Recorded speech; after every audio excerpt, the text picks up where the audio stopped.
eh, pakai celana pendek terus lari ke kamar mandi. Kalau mertuanya sih telanjang gitu, saya pastikan ke kamar gitu, saya telanjang gitu. Pakai celana pendek terus lari ke kamar mandi. Kalau mertuanya sih telanjang gitu, saya pastikan ke kamar gitu, saya telanjang. Pakai celana pendek terus lari ke kamar mandi. Kalau mertuanya sih telanjang gitu, saya pastikan ke kamar gitu, saya telanjang. Ya awalnya begini, saya kan di sini sebagai ketua RT ya.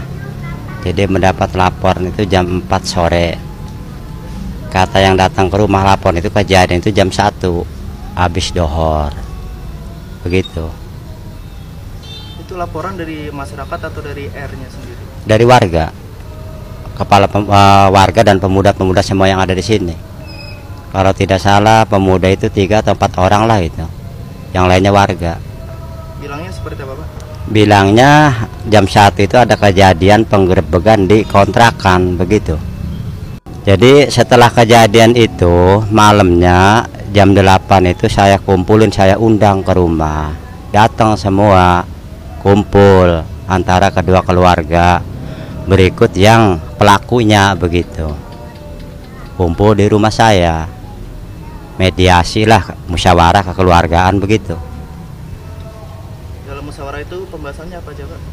Pembahasannya ya intinya supaya tujuan saya ini ya beserta warga yang ada di sini biar masalah ini tidak terlalu lebar gitu. Malulah didengar sama orang luar kan begitu. Intinya saya itu menjaga lingkungan biar tidak rame begitu. Jadi malam itu juga musyawarah. Kedua belah pihak saya kumpulin beserta keluarga-keluarganya hadir semua begitu. Dalam musyawarah tersebut ada ini, Pak, hasil perdamaiannya atau seperti apa? Ada. Makanya waktu itu saya sudah beres musyawarah itu ada pernyataan, dibikin pernyataan antara kedua belah pihak itu. Bahkan 3 pihak lah hitungannya. Roji, Risma sama bapaknya. Itu udah beres aja. Udah ada hasil maksudnya musyawarah di rumah itu. Begitu. Hasil perdamaiannya kata-katanya seperti apa itu?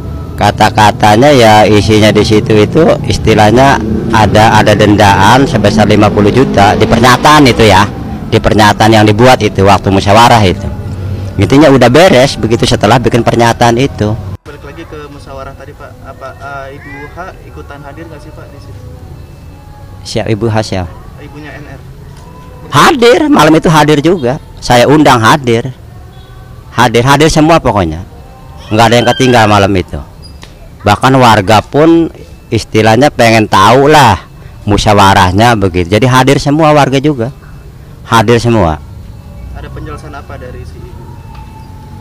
Waktu itu kan begini Mas ya. Jadi sebelum saya tanya kedua belah pihak, saya kan nanya ke saksi dulu. Setelah saksi ditanya sama saya satu persatu, setelah beres saksi itu saya tanya antara kedua ini si Roji sama mertuanya, bener enggak itu perkataan saksi kan begitu. Saya alihkan, bener katanya begitu. Jadi saksi dulu yang saya tanya, bukan kedua belah pihak dulu, saksi dulu saya tanya dulu semua begitu. Jadi omongan saksi kan didengerin nih sama kedua belah pihak. Setelah saya tanya bener enggak teh kejadian seperti itu, bener katanya gitu. Ya pas nggak pakai baju segala itu kan itu diucapin sama saksi itu gitu. Benar seperti itunya, maksudnya tuh benar mereka berdua ada zina kah atau seperti apa, Pak? Ya waktu digerebekan begini intinya waktu didobrak pas pemuda itu masuk, ibu mertuanya itu nggak pakai baju gitu, telanjang begitu.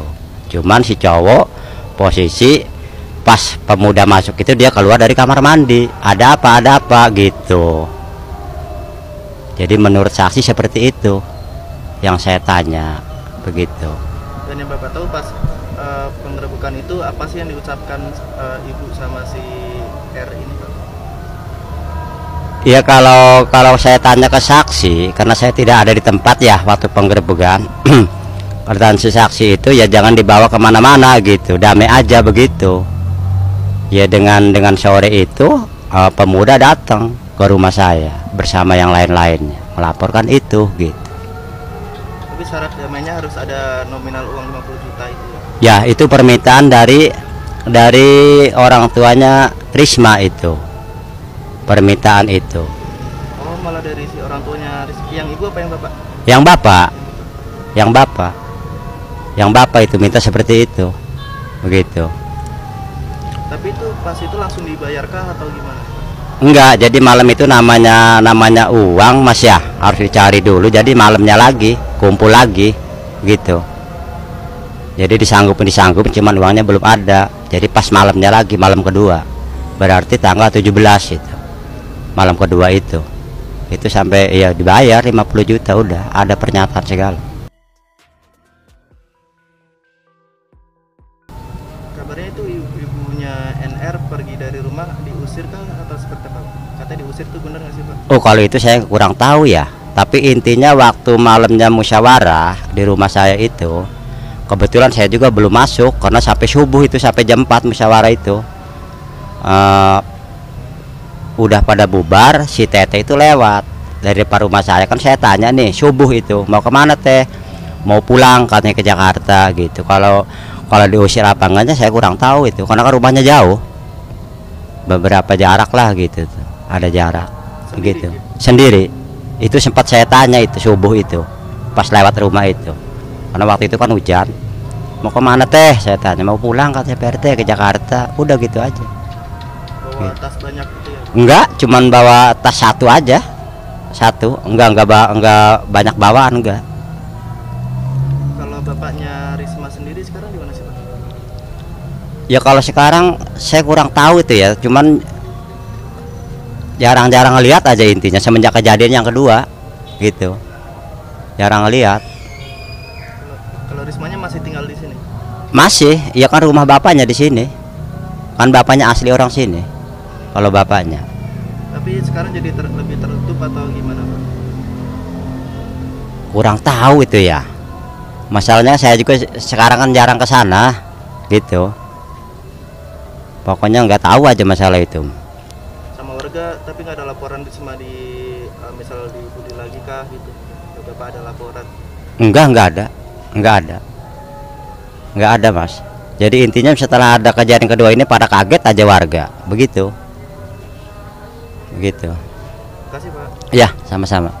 Bapak siapa Pak? Pak Rahmat.